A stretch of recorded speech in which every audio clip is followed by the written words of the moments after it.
Okay, what's going on, y'all? Welcome back to another episode of hashtag CB99 Talks. I'm Combo Breaker 99, and excuse me. Today I have a special guest in the house, a young fighter that I'm a fan of. You know, to me, she's probably one of the hardest working fighters I know today. She goes to school full time, correct? Yes. Okay, and she trains full time. She was also the winner of the Invicta FC Phoenix flyweight tournament series. And, hey, she's just getting started. I have Miranda the Maverick in the house with me today. Hey, thanks for coming on. Thanks for having me. I appreciate it. I'm excited. Oh, no problem. So you just told me you're pretty busy. So, I won't keep you too much. So, just kind of want to kick it with you, talk a little bit about your career, kick it off. Just let everybody know how you got into mixed martial arts. I pretty much started jiu-jitsu at 16, almost 17 years old. Started for self-defense purposes primarily. Went in, and within a couple weeks, I kind of knew I wanted to be a competitor more so. My dad had taught me the basics leading up to going to an official gym. And I went in there and was beating juveniles at first, joined the adults team, I guess you would say, within a couple weeks. And then decided I was going to switch gyms when I decided I wanted to do competition. And MMA kind of came around after I had been doing jiu-jitsu already for a while. And I went to some amateur fights and saw the first women's fight I had ever seen live and decided that I thought that was embarrassing, the way that the fight had went, and I thought I could do better. And my coaches were like, don't say anything until you've gotten punched in the face. And me being a farm girl and everything else, I was like, I've been a lot worse than punched in the face. I would be fine. And as soon as I turned 18, I moved to Springfield, Missouri for school. I moved like an hour and a half there for school and was within 2 miles of my gym and started training every single day. And I trained striking for only a few weeks, I guess, and then had my first amateur fight. And I told myself that if I won that fight and I ended up liking the feeling of hitting somebody, I would fight and be the best I could ever be. And then I told myself if I lost or I didn't like it, like maybe I was like, oh, too nice or didn't like hitting a girl, I would never fight again. So went in there, one was like blacked out in terms of I had no idea what had happened afterwards. I just knew I had won and I loved it. And then I ended up having 8 amateur fights within a year. Got a call from Shannon Knapp right before I turned 19. I think it was the week before. So I met my dream of turning pro before I turned 19 years old. Oh, okay, cool. That was just kind of like a very fast move, right? It was just like skyrocketing right there. Yep, basically. Let me ask you this though, like, how was it the first time you did get punched in the face? Like, I come from a boxing background, and like, I just like that first time it happened. It's kind of like, for me, it was just kind of wow. This ain't exactly what you expected from from training to actually sparring or getting in the ring. True. It wasn't necessarily the ring. So I train with a bunch of guys. Oh, okay. And so that makes a huge difference, I think, being the smallest person in the room most of the time. Like I had been at home and played around with my dad and stuff, so I got hit a little bit. That wasn't a big Okay. deal. Yeah. But the second I went into actual sparring and we put on not boxing gloves, that was one thing. But Oh, when we okay. put on MMA gloves and I felt that first like knuckles against my chin, I was like, whoa, this is different. This hurts a lot worse. And actually, when I got into the cage and got punched the first time, I was like, wait a minute. Like before that, I was so scared of punches. I know that sounds ridiculous, but like my smallest training partners were 180 pounds. Mm-hmm. And so I went into the cage for the first time and got punched by a 125-pound girl. And I was like, oh, this that felt like a pillow. Like, what was that? Coming at my face. And from then on, like you can look at my amateur career, most of them were finished in the first round, and I never even knew striking. Like I didn't even do anything other than take people down and submit them, which was an issue at the first part of my career because I needed to learn striking along with it once I got to the upper levels. So I had to play catch up a little bit. But I got to where I was like, these punches don't even hurt. Oh, okay. Well, let me ask you this. I'm still a person. I'm a big fan of mixed martial arts, but I've never like rolled or been on the mat. But like for you, from like going from wrestling to transitioning to something like BJJ, like what's the big difference? What was the big difference in that? Being willing to go to your back. Mm. And I know that more so, honestly, from seeing guys transition. And I think there's a false sense of my wrestling background. I think a lot of people hype up that I wrestled and this and that. In all reality, I started jujitsu first, and I'm really not a wrestler that much. I've been on a wrestling team. I was on a college wrestling team, but all I did really was practice with them, Mhm. not at their level. I didn't get into the college some phenom. It was Oh, okay. simply more of a promotional standpoint. The coach was a very helpful person and liked MMA and liked me, and decided that, if I wanted to get work in and stuff in the team. Because by that point I was already a pro. NCAA rules don't even allow you, could have. Mhm. So I got a lot of wrestling work in, but it was more along the lines of I started with jujitsu. But from seeing that other men coming from a wrestling background at very high levels, I noticed that jujitsu is a very big struggle for them because of their back, getting to their back. Oh, okay, got you. Okay, that's a helpful tip for me because I'm getting older, but just as like maybe like a hobby or something to get into something new. I was thinking about actually, going and taking BJJ. So I just wanted like little insight on it. What for somebody who's never done it before, like how would you expect me or anybody else to go into it? Like just going in with a free mind or Very free mind. Be ready to have your ego checked. Just leave your ego at the door. That's the whole quote. Come in there and just be knowing that there's so much to learn. And you Mhm. can basically never learn enough in jujitsu. And go in there, like, expect to tap. Like I tell people when they first start, I'm like, if it hurts, tap. Even if it's embarrassing that you tap from pressure or whatever, like, you don't want to get hurt. If you don't know the difference between pressure and my arm's about to break, then tap. um, and also, like, a lot of times when guys come in and act like they have an ego, that's when you get hurt worse. Like, Mhm. I know that my coach in the past and currently, if there's a bigger dude especially and he comes in there and thinks he's tough and thinks he's going to beat up people, I'll be the first person he rolls with, because I'm the smallest female in the room, and my coach will be like, go ruin his life, basically. And the ones who want to actually learn stick around, and the ones who are in there because they think they can already fight and want to show off that they're tough don't stick around. Okay. And 10 times out of 10, you usually submit those guys, right? You get them out of Probably 9 out of 10. 9 out of 10. Oh, okay. Okay. Yeah. Again, like for me, like I said, yeah, I already kind of wanted to go in it with that mindset because, like I said, I'm not familiar with anything on the ground. So I said I'll definitely go in there, not thinking I can just go in there and do anything big. Like when you actually get into that moment when you're like down on the mat and you got somebody in submission, is there ever a time you just like you get really like hyped and you just like hold on to somebody even if it happened? Do you ever get like that type of Uh, adrenaline rush?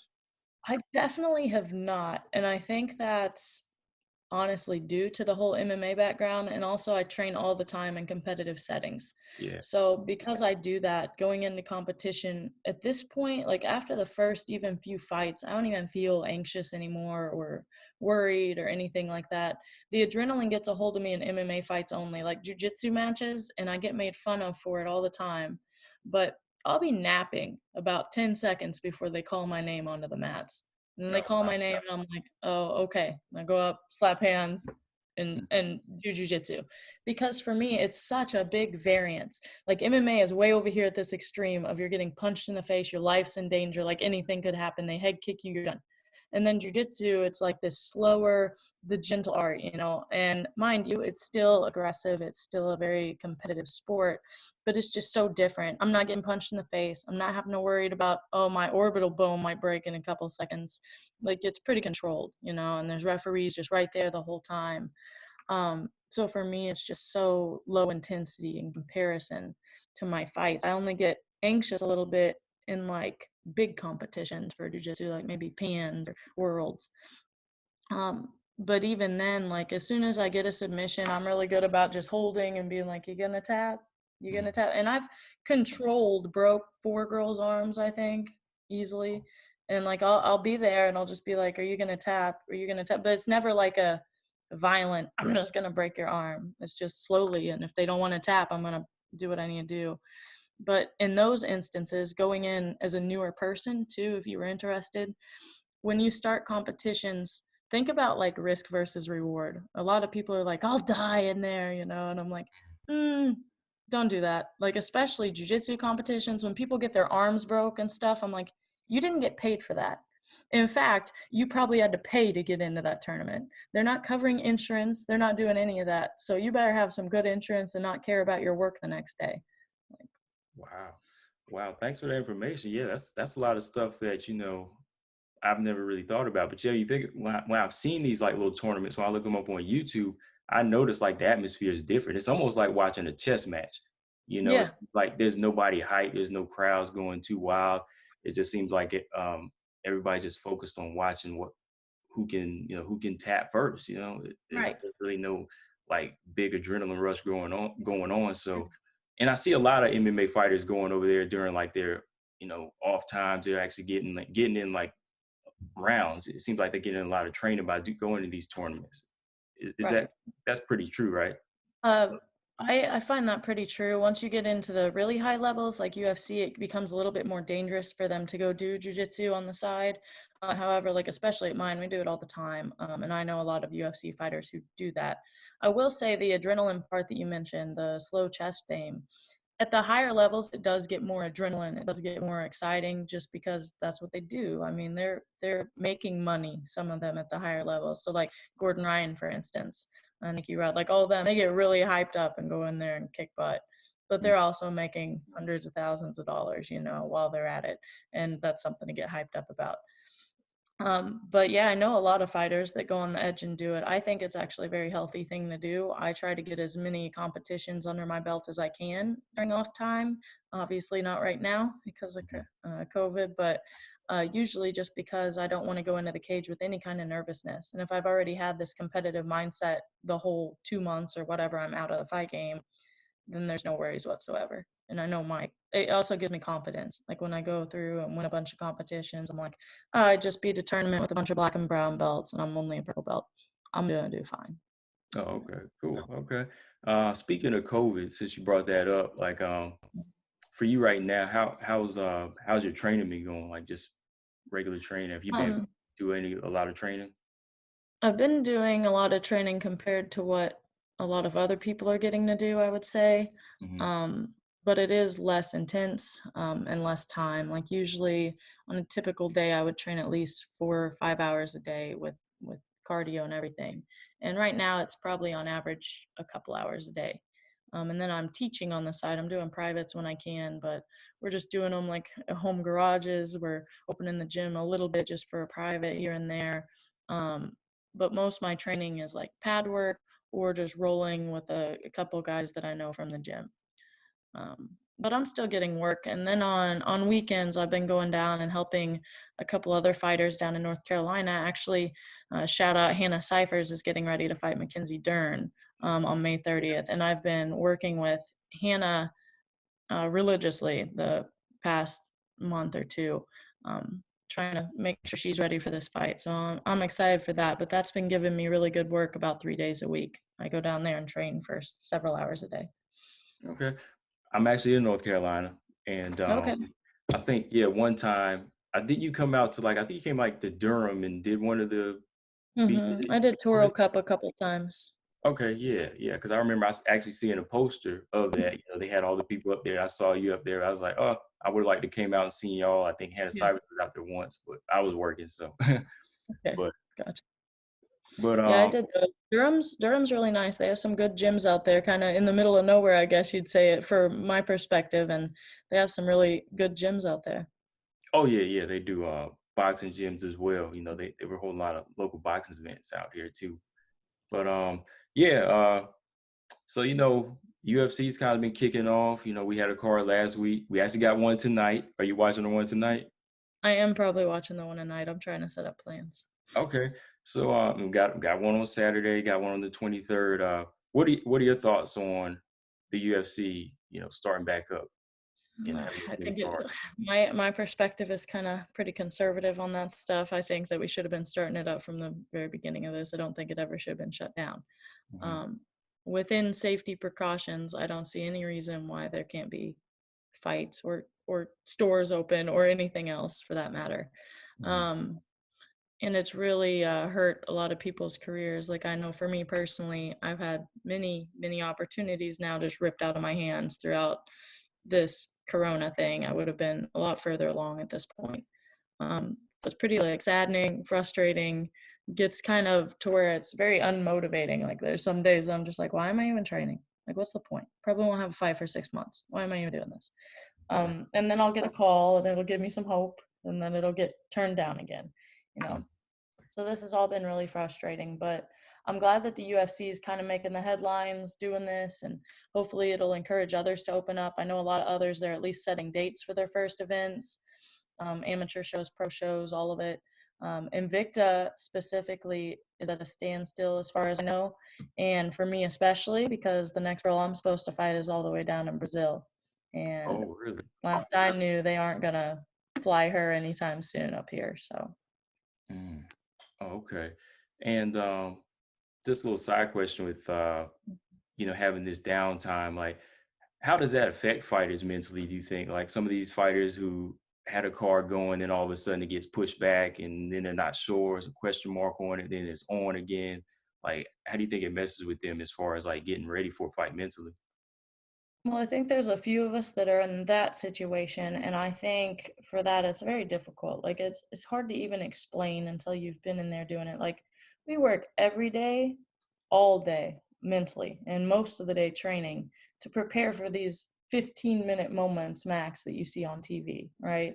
And Yeah. sometimes they last 30 seconds, and we're like, whew, months of work, this many hours of work, and I went in there and it's done now. And it's almost a relief no matter what the outcome is. For me anyway, that's how I picture it, because I just so much work, so much work, and then you go back the next day and you get started again. And in your mind, telling a fighter no and then yes and then no and then yes is like redoing a fight camp in our mind every single time. And it's so tiring, so physically and mentally exhausting. Every time you go into the gym and you're like, I don't even know if this is going to matter. Like I have to go through Hell Week again, and that's like so terrible. It's Mm. the worst thing ever, Hell Week. And then especially I feel so bad for the fighters who were getting ready to fight when this COVID hit. They had the weight cut, they did everything. And then to find out that a paycheck just got ripped out of their hands. And for a lot of people, that's their only and primary income that they're feeding their families with.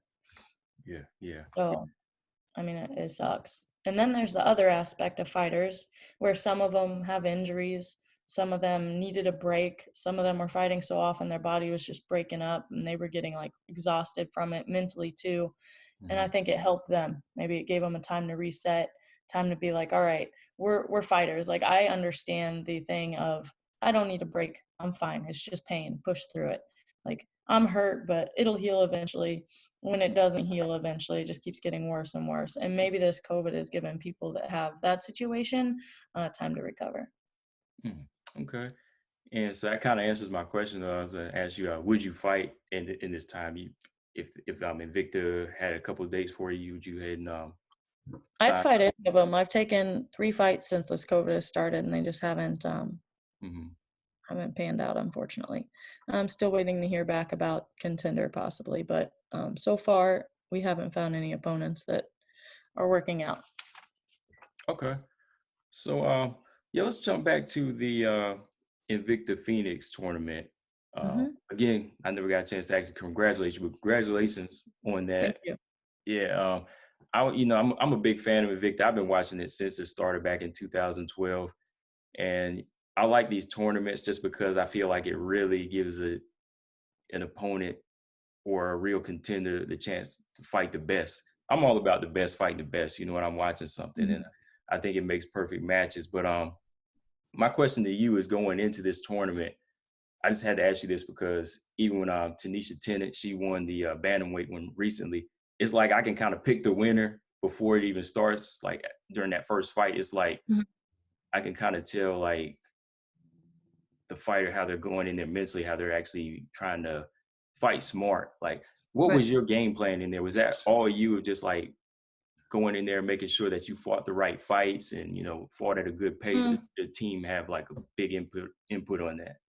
I mean, everybody had an input on it. My dad, my team, myself. And obviously things change in the cage. And I think that's something with the whole getting my PhD, that kind of thing. If I could rate one thing that I have above a lot of other fighters, I think it's that adaptability. I feel like I have a lot of adaptability within the cage. I can see what I need to do, change it up to win a fight, basically. And for me, my plan going into that tournament, and I kind of said it within the interviews for Invicta, I didn't even think about the first two being fights. Didn't even give a crap about them. I just cared about the in fight. I was like, that's the only real fight I have tonight. And that's it. That's the only fight I have. So these other two, get a takedown, and boom, you just won. That's it. Just get one takedown, win the fight. So for me, like, the only thing that kind of, like, I really didn't care what opponent I got. I knew that game plan would work no matter who. Like, there were a couple good wrestlers, I guess. There was, like, Liz Tracy. She was just known for the grappling side of things. Yeah. I felt like my strength was much more than hers. Like, I didn't see a problem, even if we went to the ground with her. Deanna Binet was probably going to give me the biggest run for my money of anybody. And there were a couple wild cards in there, like Deanna Turquato. Like, I had no idea what she was going to bring to the table. But I feel like had confidence. And so Deanna, I was like, we saw what happened in my first fight with her, but it was to the point, like, I watched our first fight. I learned from that so much and grown so much throughout that year. I was like, there's no way she can ever beat me again. That will never happen. Yeah. And she was one of the biggest threats in my mind. So I was like, why am I even worried about this? Just go in there and win the fights. And in the back of your mind, there's always the money, the rewards, all that. And I was like, for me, I walk into the cage knowing that that's my life. That's my dream. I'm getting ready to go in there and achieve. If I win that tournament, I pay off this debt. I get to do this. I get to do that. And, like, it was just in my mind the whole time. So the first part of getting to pick your opponents randomly, like, I tried to just put that out of my mind. Like, I didn't care who I was going in against. But when Victoria got called, we just literally laughed at weigh-ins because I just got done cutting weight with her and her team, because we're friends. Not like super close friends, but like within the fight world, we had already fought once. She's a really good person. Her husband was like helping me with weight cuts and stuff because I didn't have anybody there to help me yet. And we got up there and I was like, of course this would happen. We're fighting twice now. And then the second person was Shanna Young, and I couldn't ask for a better opponent. I was literally like telling my dad in my corners in the back, I was like, do you know how lucky I'd be if I get Shanna, blah, blah, blah. And that sounds bad, but I think the styles clashed so much that I was just so confident with it. Like, she was a lot more of a striker. Like, she didn't have ground game. And in my opinion, it's a lot easier to be good at ground game than it is to be good at striking in the MMA world, because you get taken down once. What are you going to do? You know? True. And I remember in the fight, she hit me, but not really. I fell over. I like got unbalanced, whatever it was. I like kicked her, and I think she hit me at the same time, and I fell backwards. And I remember hearing the crowd like, ooh, and I was like, that looked like crap. I was like, I didn't even get hit, but I got unbalanced. So I took her down and then ended up rear naked choking her. And in that second fight, my biggest goal was to finish that as fast as I could, because I was like, I want a bigger break than Deanna. I just knew that she was going to beat Diana. Like, in my own mind, I was like, watch this. I literally had called her from the beginning. I said, me and Deanna are going to make it to finals, and I'm going to get my revenge. Like, that was my whole thing. I was like, I'm going to show that I've improved as a fighter. And that ended up happening, because they were like, if there was anybody in this tournament to fight, who would you want to fight? And I was like, Deanna, but I don't want to fight her in the first. I don't want to fight her in the second. Because all that takes is for somebody to be like, yeah, well, we already saw what happened in a 3-round fight. She beat your butt, Right. And I was like, nah, I'm not doing that. I want a full fight with her. And then we got to finals, and I won with that neck crank. And I just loved it. It was a great feeling. And obviously I got better known throughout it all. And I already thought that I should be a little bit higher up. But I think that was a very smart decision to do the tournament and kind of show where everybody stood, get their contender up there. And the frustrating part about it was, one, the way that they only counted one fight as a fight, the final one. And two, the fact that I had to fight Pearl afterwards. I was so mad. Just telling me, so you were on your side trying to get a title shot, right? You guys working on that, correct? Right. Like, we were trying to get a title shot as soon as I finished the tournament. And then, of course, I had to fight Pearl next. So now I am up for the title. Okay. Okay. Well, that's good because yeah, after that tournament, I thought that was supposed to lead straight to one, and then also you said that those fights only equal one fight, really, right? Just the Yep. last fight. Oh, Yep. okay. Which was unfair to me, in my opinion. However, it was more unfair to Deanna Binet. So she has a loss on her record. None of the other girls have a loss on their record. So it makes it look like she got beat by 6 other girls, when Yeah. in reality she beat all of them, but they don't have anything to show for it. So it doesn't matter. She just has a loss on her record after beating 2 other people. Oh wow. Yeah. Yeah. That might be a little kink that kind of needs to be fixed because yeah, I Yeah. think that's not really fair in the long run when you think about it. And Well, and it's even more not fair because the first one, the 115-pound tournament that they had, every fight counted. oh Um, really? yeah, so the way that they tried to change it, because they were like, "Well, we're still trying to figure it out too." So Shannon and Angie and them told me, they were like, "Well, if it's for a title shot, like it's for an actual belt at the end of the tournament, like the 115-pound one was because it was vacant, then we'll count them." I was like, "That's an interesting, like, decision." And then the 135-pound one, in my opinion, like, I was commentating for that with TJ actually, afterwards on his show. Hmm. So I watched the fights and paid really close attention to them. And full honesty, I wasn't very impressed. However, it was because these were new fighters. I think the most experienced person on there had 3 fights as a pro. And so they were basically just trying to get a foothold in the division. I think the 135-pound division in Invicta was getting pretty thinned out, so to speak, and they were trying to find who their next, people were to kind of put them in line and see who was worth fighting against. And like Tanisha Tin, I think was the one, right? Yeah. And yeah, and she was basically like, "I think I deserve a title shot after this, blah blah blah." And I was like, hold your horses, like, calm down. Like, you beat some pro debut people, like, Hmm. calm down. But all of them have been very interesting in the way that it was scored, to say the least. Mm, okay. Okay. Yeah. Well, yeah, because hopefully soon, your next fight. Will you be ready for a title shot next fight? Or would you have to take like a quick fight in between? Oh no, I'd be ready for a title shot right away. I'd rather skip the whole title and go straight to the UFC, which is what was happening. But Mm, we'll see if that happens or not. okay. Well, another question I have for you. When you stay in the gym a lot, it seems like you're staying in there, getting the work in. Do you always try your best to, like, even when you're not fighting, to stay close to your fighting weight? And how important is Um, that for you? so close to fighting weight is different than close to weight cut weight. Weight cut, So yeah. yeah, so I fight at 125. Hmm. My typical walk around is 142 to 145. Hmm. Like, and that's when I'm in prime shape. I'm at 142. Like, that's me in fight camp getting ready to cut weight. Right now I'm weighing like 146, 147. So I'm like a little bit above the bubble. Not eating as healthy as I could be. But it's also still within 3 weeks I could make 125. Like, I'm not out of shape by any means.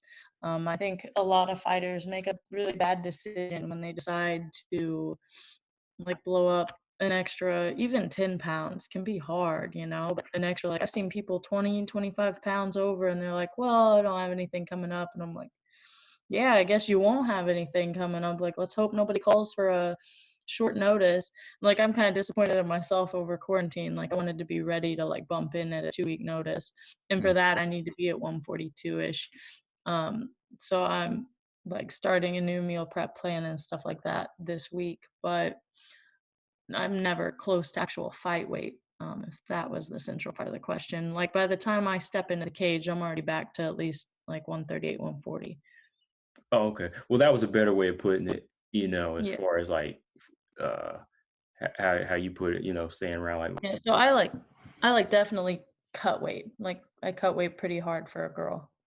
Okay. So, yeah, big question I want to ask you here. Like I said, you go to school full time. You go in the octagon and you put everything you got into it. You put 100% into it. Like I said, you came out on top as a winner of the tournament too. Like, how do you stay motivated going from one to the next, going from classes to gym and vice versa? Uh, well, I manage it through planning, but like Mhm, scheduling and stuff constantly. But as far as motivation goes, I see them all as an ends to a means. Like my mhm, work is an ends to a means, being going to school an ends to a means, and even fighting, even though it's my dream and my hobby, like I enjoy doing it, obviously, is still an end to a means. Like, what am I actually fighting for? And at the end of it, all of those have to combine into the same main goal, or else it makes that 10 times harder to keep up with. So for me, like I want to buy property near my family's place. I want to be able to build a house that's nice. I want to be able to basically have my future set to where I'm secure and don't have to depend on other people. I want to be self-sufficient. mhm, Like as far as like literally have solar power on my place. I want to have stored up food, like that kind of thing. I want that in my future. And right now, I'm basically a kid. Like I don't have any of that right now. I'm saving up money and stuff so that I can make that into tangible things later. But right now, every time I fight, I'm like, okay, this is one more step to that. Okay, this is another step to that. And it's the same way with school. I'm like, once I get my degree, all this could come true so fast. And I'd say that's the hardest motivation for me because I like fighting. At least I like fighting. Like I mhm. go in there, I go to training every day in the gym. I'm more happy in the gym than anywhere right now, except for home with my family. But I'm not home with my family, so I go into the gym. That's more my release. That's where my social life is. That's everything. 'Cause people are like, what, how do you have a social life? Blah blah blah. I'm like, I don't. The gym is my social life. Like I get to talk to people. It's people I'm interested. Like they have the same interests as me, so it works out. But when I'm at school, I hate school. I can't stand school. Mhm. Everything people are like, "Well, you must really like school. You're in it. You're doing so good." And I'm like, "No. The reason I'm doing good is because I hate it." Like I tell myself every day, I'm like, if you're going to be here, if you're going to be forced to be in school, if you have to be here to achieve your goals, you might as well be the best at it. And Mhm. that's kinda how my mindset is in all things in life, like, make yourself miserable for a temporary period so that you can achieve greatness. Yeah, that's good advice. Cause like I hated school too, and I wanted to get out. I was like, I'm not failing because I don't want to stay here an extra year. Mhm. Yeah, that's good advice. But yeah, and going back to you saying social life, yeah, going to the gym is social life. Like going to a club, that doesn't necessarily mean that's your social life. Going to a gym, you're interacting with people and you're doing something you like. So that's the social life. Yep, yep. And yeah, you pretty much answered this question too. I was gonna ask you about the UFC. So shoot, if they called you today to go straight to them and take a fight, I'm sure yeah, your answer is yes. But 100%. I've said yes to them many times throughout the past mm, 2 months. I think I've said yes 3 times, and it's just not mhm. something happens. COVID took an opportunity right out of my hands. It was supposed to happen, like, the weekend that we all went, Right. And but I I don't know how much I'm allowed to disclose, so I'll just put it at that. okay. So I'm looking at their flyweight rankings right now. Is there anybody in there where you just say like, man, that's the first fight I'd like to go ahead and take, take that person out. I can make a statement fighting that person. Really, any of them. Like, I would be so excited to fight anybody. Mhm. I would fight Roxy, I would fight Macy, um, even Jennifer Maya's pretty high in the rankings, and I think I could go in there and Yeah. do really well against her. Like, Yeah. I look at the top 10 even, and I'm like, "Hmm." Like, I've watched a lot of the flyweight fights, and that's part of the reason, like well, I'm changing subjects a little bit, but I watch them and I'm ready to fight any one of them. I watch a lot of the fights and I'm like, I could have beat that. What was that? What the hell was that? Like, what is this? Like, just Mhm. a lot of mistakes I see within it. I think I'm at that level by far. So when I get called for things like the contender series, for instance, it's not a, I wouldn't say an insult. And right now it's an opportunity because nothing else is going on. But typically, I'm like, why do I have to get to the contender series to prove myself? Like, I'm already top of like the second, like Invicta, which is a big promotion within itself. That's the feeder basically directly to the UFC. All And they right. want me to fight on the contender just to decide if I'm good enough. Like, I just beat 2 of the UFC veterans. Mhm. Like, is that not good enough? I just demolished one of them and the other one I've beat now. Like, I don't, Yeah, so it's really frustrating. Yeah, I can see that's frustrating because it's like I've always seen the Contender and Invicta as just like two pathways going to the same thing. I didn't see it as one level being over the other because like a while back, they had the girls from Invicta go to the Tough House. It was like 2014. They went from Invicta to Tough House, and they were automatically in the UFC. So I thought that's the kind of situation you would have been in. You beat this tournament, it should be going from there to there. Because yeah, definitely. I'm not just saying that because you hear there are a lot of women in the flyweight division UFC. I could see you handling. I could definitely see making some easy work of. Honestly. Yeah. Macy Barber, if she comes back after this injury, that's definitely a fight I would like to see. So definitely, I definitely. would have, I would definitely have fun with that fight. So. Oh yeah, yeah. But yeah. Before we do go, I mean, you answered pretty much most of my questions. I don't want to hold you up, but what are some things you do like to do outside of when you're not in school, you're not fighting? Like, what's some pastimes you like to do? Country girl, farm girl, anything like that?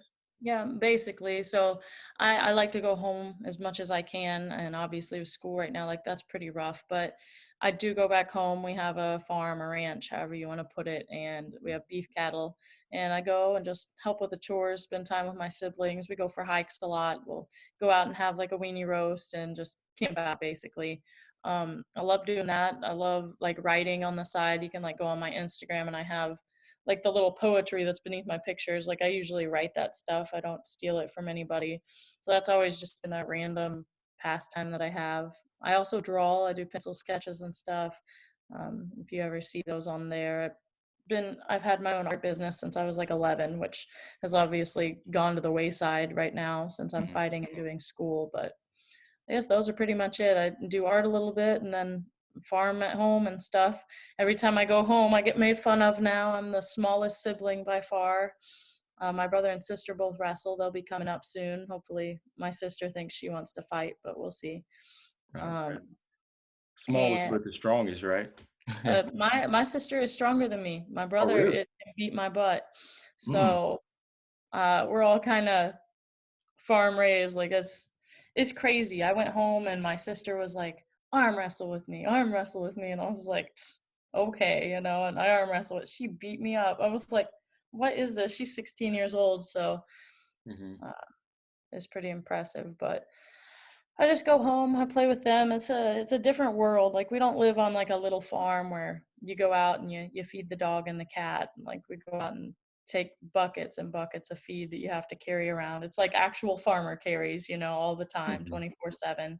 We roughhouse harder than any roughhousing I've ever seen in families' homes. Like we have little mats, like a 10 foot by like 10 foot of Hmm. mats set up on concrete in our shed, and we'll just go in there and just throw each other around on these like inch thick mats. And I'm like, it's a miracle nobody's died. I don't Anybody ever know. get like really mad or just like really getting competition when y'all play fight?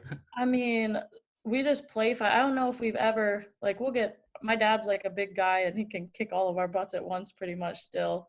And we have never been allowed to hit each other. That's the only thing. Like if I were to fight with my siblings, I would obviously win no problem, but no hitting, no kicking. We just wrestle and do jujitsu.